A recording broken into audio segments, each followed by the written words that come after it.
एक गांव जो अंधेरी के नाम से जाना जाता था, जहां सूरज की रोशनी भी बहुत डरावनी थी। यहाँ सब कुछ धीमा था, इतना धीमा कि पत्तों के गिरने की आवाज भी साफ सुनाई दे जाती।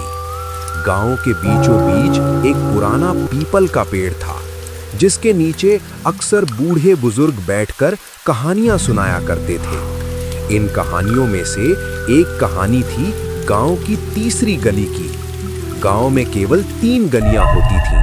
पहली गली मंदिर की ओर जाती थी, दूसरी बाजार की ओर, और तीसरी गली के बारे में कोई बात नहीं करता था।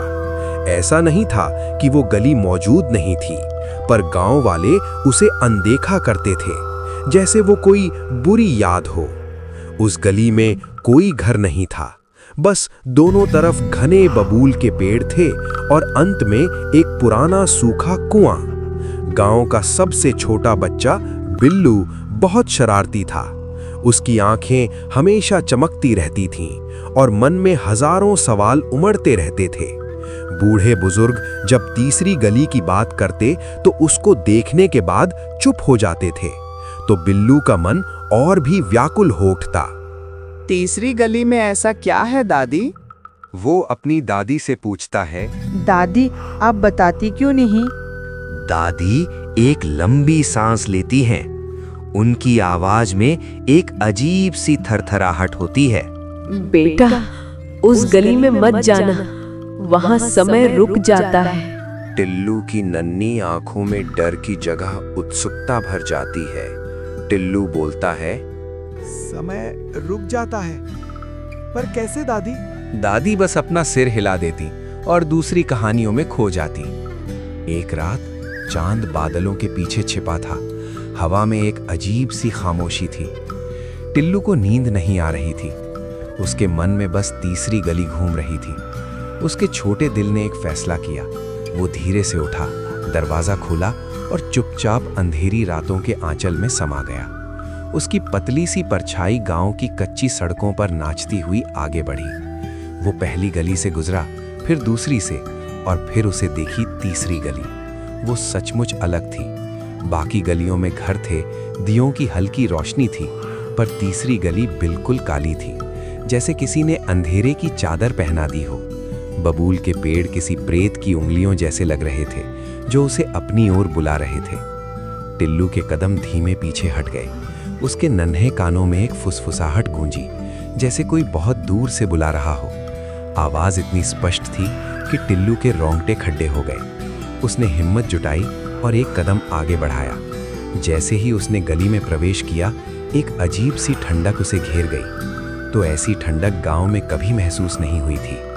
हवा थम गई, पत्तों की सरसराहट भी बंद हो गई। बस वही फुसफुसाहट और तेज होती गई। टिल्लू आगे बढ़ा।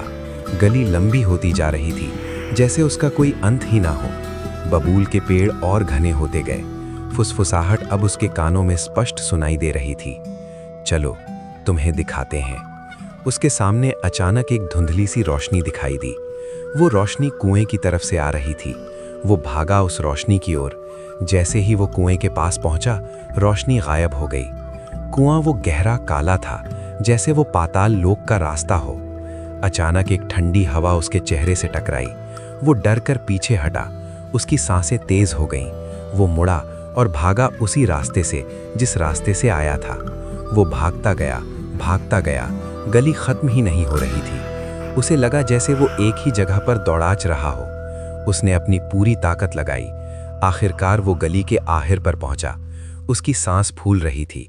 वो गांव में वापस आ गया था। उसने अपने घर की तरफ देखा। वहां दिया जल रहा था। वो दौड़ डालकर अपने घर की ओर गया और दरवाजा खटखटाया। दरवाजा खुला। उसकी दादी खड़ी थीं। उन्हीं पुरानी आंखों से उसे देख रही थीं। टिल्लू, कहाँ गए थे बेटा? रात भर जागे हो क्या? दादी, मैं तीसरी गली में गया था। दादी ने उसे प्यार से देखा और धीरे से मुस्कुराई। बेटा, तुम अभी अभी तो सोए थे।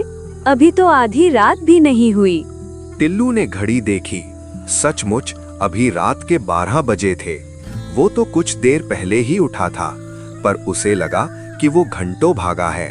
क्या ये एक सपना था, क्या हकीकत? ये वीडियो मनोरंजन के लिए है, ना कि किसी के दिल को भेद के लिए नहीं है। हमारे चैनल को सब्सक्राइब कीजिए और इस वीडियो को एक लाइक जरूर कर दीजिए।